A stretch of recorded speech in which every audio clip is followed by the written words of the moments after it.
श्रीमती ऋचा राठौर, सहायक प्राध्यापक राजनीति विज्ञान, शासकीय महाविद्यालय अकलतरा से। आज हम फोर्थ सेमेस्टर के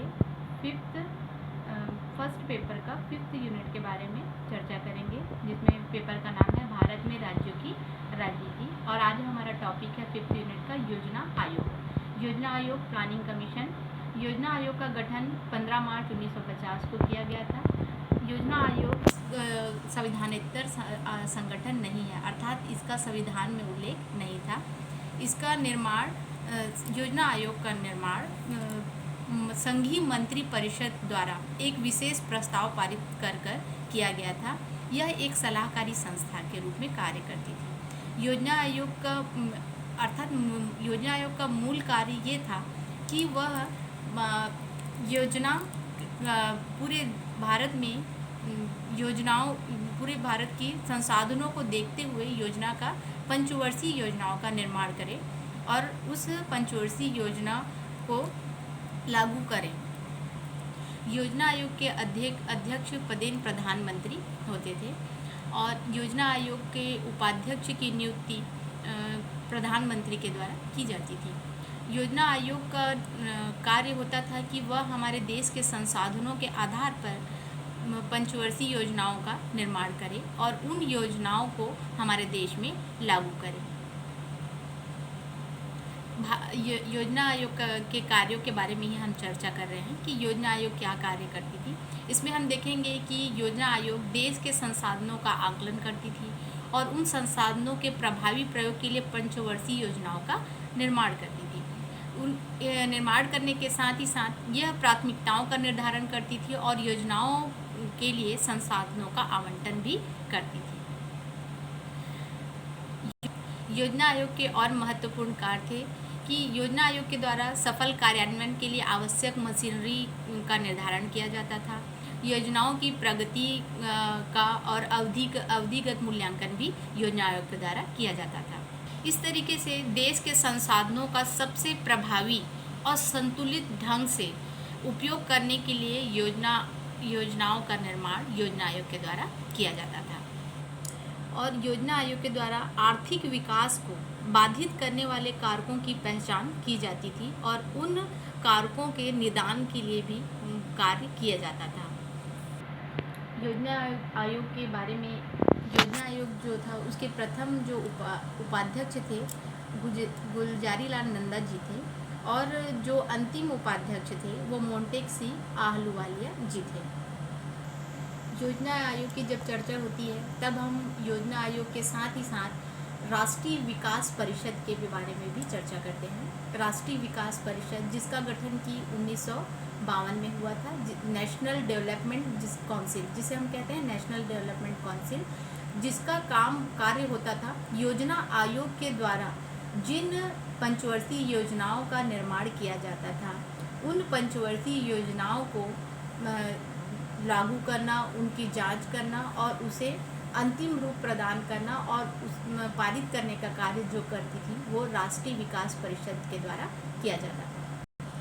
क्योंकि योजना आयोग में राज्यों की भागीदारी नहीं थी, प्रधानमंत्री इसके पदेन अध्यक्ष होते थे और उपाध्यक्ष की नियुक्ति भी उन्हीं के द्वारा की जाती थी और राज्यों की जो भागीदारी थी योजना आयोग में नहीं थी, जिसके कारण योजना आयोग में राज्यों की भागीदारी हो, इस विचार को ध्यान में रखते हुए 1952 में जब राष्ट्रीय विकास परिषद का निर्माण किया गया, उसका मेन उद्देश्य यही था कि योजना के निर्माण में राज्यों की भागीदारी होनी चाहिए। इस विचार को स्वीकार करते हुए सरकार ने एक प्रस्ताव द्वारा 1952 में राष्ट्रीय विकास परिषद का गठन किया था। राष्ट्रीय विकास परिषद भी कोई संवैधानिक संस्था नहीं है। जैसे कि योजना आयोग के बारे में हमने चर्चा की कि योजना आयोग भी कोई संवैधानिक संस्था नहीं है, इसका उल्लेख संविधान में नहीं है। उसी तरीके से राष्ट्रीय विकास परिषद का निर्माण भी का उल्लेख भी संविधान में नहीं है। इस तरीके से राष्ट्रीय विकास परिषद योजना आयोग के द्वारा जो पंचवर्षीय योजनाएं बनाई जाती थीं उनको अनुमोदित करने का कार्य करती थी।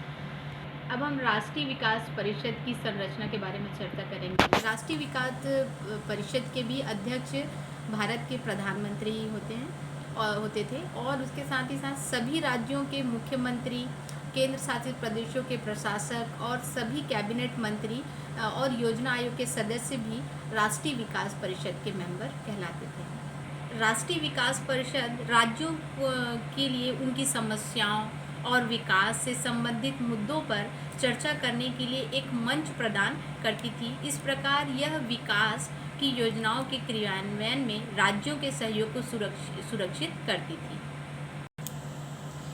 इसके पश्चात हम योजना आयोग के बारे में चर्चा करने के पश्चात जब हम राष्ट्रीय विकास परिषद की चर्चा करते हैं, उसके बाद आज वर्तमान में योजना आयोग की जो कमियां थी उसके आधार पर हम उसकी चर्चा करते हैं। 90 के दशक में अर्थव्यवस्था के उदारीकरण के साथ योजना आयोग की जो प्रासंगिकता थी वो कम होती चली गई और योजना आयोग एक जवाबदेह और निष्पक्ष निकाय के रूप में काम नहीं कर रही है, ऐसा उस पर आरोप लगाया गया। आयोग अपनी स्थापना के समय से ही केंद्रीय सत्ता का दल का उपकरण मात्र बनकर रह गई थी, ऐसा कहा जा रहा था, और योजना आयोग में सरकारी कर्मचारियों का प्रभुत्व था, ऐसा भी बोला गया। इससे राज्यों के प्रतिनिधित्व का अभाव था, जिसके कारण राज्य जो हैं भेदभाव का आरोप योजना आयोग पर लगाने लगे। इन सभी कमियों के कारण धीरे धीरे योजना आयोग की प्रासंगिकता पर प्रश्न उठने लगा, जिसकी चर्चा फिर सब जगह होने लगी कि योजना आयोग की प्रासंगिकता आज वर्तमान में नहीं है। 1 जनवरी 2015 को सरकार ने योजना आयोग के स्थान पर नीति आयोग का गठन किया और नीति आयोग को स्थापित किया, जिसको हम नीति आयोग के बारे में हम कहते हैं कि national institute of transforming India. NITI Aayog का गठन 2014 में इसकी घोषणा माननीय प्रधानमंत्री के द्वारा कर दी गई थी, पर नीति आयोग का गठन 2015 में किया गया। जिस तरीके से हम ये चर्चा कर रहे थे कि माननीय प्रधानमंत्री नरेंद्र सिंह मोदी जी के द्वारा 2014 में नीति आयोग की घोषणा की गई थी और नीति आयोग का गठन 2015 में 1 जनवरी 2015 को केंद्रीय कैबिनेट के एक प्रस्ताव द्वारा किया गया था। अब योजना आयोग के पश्चात जिस नीति आयोग का गठन किया, अब हम उसके बारे में चर्चा करते हैं। नीति आयोग जो हम देखते हैं योजना आयोग में, जहां केंद्र की सरकार और केंद्र की मंत्रिमंडल और सत्ता का वर्चस्व था, वहीं नीति आयोग में राज्यों को भी महत्व प्रदान किया गया। नीति आयोग में राज्यों के मुख्यमंत्री, केंद्र शासित प्रदेशों के अध्यक्ष और प्रधानमंत्री, ये सब जो होते हैं उनसे नीति आयोग का निर्माण किया गया, जहां हम देखते हैं योजना आयोग एक केंद्रीकृत या संघ के राज्य जिसमें केंद्र सरकार का वर्चस्व था, वहीं नीति आयोग में केंद्र और राज्य दोनों का आपसी सामंजस्य और एक मंच प्रदान कर रही है, जिससे नीति आयोग के कार्यों के बारे में हम चर्चा करते हैं कि नीति आयोग जो है उसमें सिर्फ केंद्र की ही नहीं, राज्यों की भी सरकारों का भी राज्यों की सरकारों को भी स्थान प्रदान किया गया है। ये कहने के तात्पर्य ये है कि जहां नीति आयोग में अध्यक्ष प्रधानमंत्री हैं, उपाध्यक्ष प्रधानमंत्री द्वारा ही नियुक्त किए जाएंगे। नीति आयोग के प्रथम अध्यक्ष अरविंद पनगड़िया जी थे, वैसे वर्तमान में इसके अध्यक्ष हैं राजीव कुमार जी हैं। ये इसके साथ ही साथ इसमें गवर्निंग काउंसिल भी है, उसमें राज्यों के मुख्यमंत्री और केंद्र शासित प्रदेशों के राज्यपाल शामिल हैं और विशेष आमंत्रित सदस्य भी हैं, जिसे प्रधानमंत्री द्वारा नामित किया जाएगा। पूर्णकालिक सदस्य भी हैं जो कि 5 वर्ष के लिए होंगे, अंशकालिक सदस्य भी हैं जो कि 2 वर्ष के लिए पदेन सदस्य होंगे, और मुख्य कार्यकारी अधिकारी जिसे हम CEO भी कहते हैं, आयोग के एक CEO का भी नियुक्त किया गया है। तो इस तरीके से इसका संगठनात्मक ढांचा हम जो देखते हैं वो प्लानिंग कमीशन से बिल्कुल ही अलग है। तो हम इस योजना आयोग के बारे में जैसे हमने चर्चा की कि योजना आयोग के अध्यक्ष प्रधानमंत्री होते थे, उसी तरीके से नीति आयोग के भी अध्यक्ष प्रधानमंत्री होते थे और नीति आयोग के उपाध्यक्ष की नियुक्ति भी की गई। तो पहले उपाध्यक्ष की जैसे हमने चर्चा की कि अरविंद पनगड़िया जी पहले उपाध्यक्ष थे और वर्तमान में राजीव कुमार जी उसके उपाध्यक्ष हैं। इस तरीके से जो नीति आयोग है उसका मंच जो है वो राज्य और केंद्र दोनों से मिलकर बना हुआ है, जहां प्लानिंग कमीशन योजना आयोग का जो क्षेत्र था या उसकी जो स्थिति थी वो केंद्रीय थी, उसी तरीके से नीति आयोग जो है विकेंद्रीकरण की नीति के तहत नीति आयोग का निर्माण किया गया, ताकि केंद्र और राज्य की सरकारों को अपने समस्याओं और अपने विचारों और अपनी बातचीतों के माध्यम से अपने जो समस्याएं हैं उनका निदान करने के लिए एक मंच प्राप्त हो सके। इस तरीके से हम जब योजना आयोग और नीति आयोग की तुलना जब करते हैं तो हम देखते हैं जहां योजना आयोग योजना बनाने में टॉप टू डाउन अप्रोच अर्थात नीतियों को तय करने में केंद्र के बाद जहां राज्य का स्थान आता था, वहां नीति आयोग में योजनाएं राज्यों से परामर्श के द्वारा योजनाओं का निर्माण राज्यों से परामर्श के द्वारा की जाती है। अर्थात यह एक विकेंद्रीकृत नीति विकेंद्रीकरण का एक उदाहरण हमें प्रस्तुत करती है, जहां योजना आयोग द्वारा ही विकास दर और लक्ष्य और रणनीति तय की जाती थी, वहीं नीति आयोग जो है उसमें राज्यों से परामर्श लेकर राष्ट्रीय विकास रणनीति बनाई जाती है। जहां प्लानिंग कमीशन द्वारा कैबिनेट से मंजूरी लेकर पंचवर्षीय योजनाओं का निर्माण किया जाता था और उसे एनडीसी के द्वारा पास करवाया जाता था, वहीं नीति आयोग द्वारा केंद्र और राज्य मिलकर पंचवर्षीय योजनाओं की जगह मध्य अवधि दीर्घ अवधि रणनीति तैयार करेंगे, ऐसा कहा गया।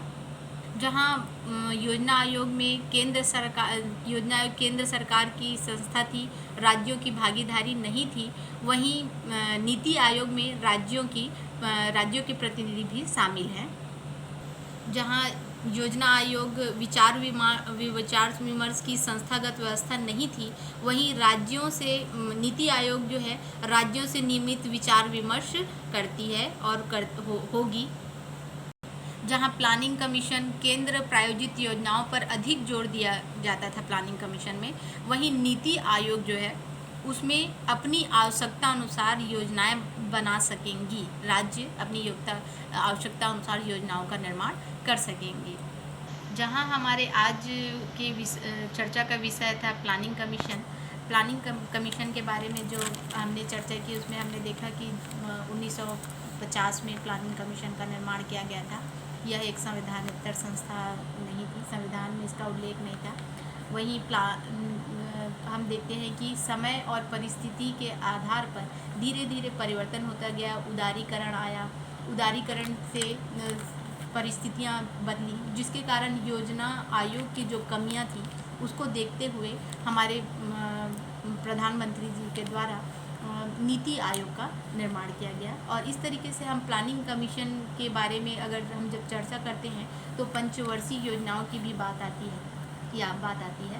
तो प्लानिंग कमीशन के द्वारा जो योजनाएं बनाई जाती थी उनको पारित करने के लिए राष्ट्रीय विकास परिषद की हम चर्चा करते हैं, जिसका हमने उल्लेख किया है कि 1952 में राष्ट्रीय विकास परिषद का निर्माण किया गया। वह प्लानिंग कमीशन के द्वारा जो योजनाएं बनाई जाती थी उन योजनाओं को पारित करने का काम राष्ट्रीय विकास परिषद के द्वारा किया जाता था।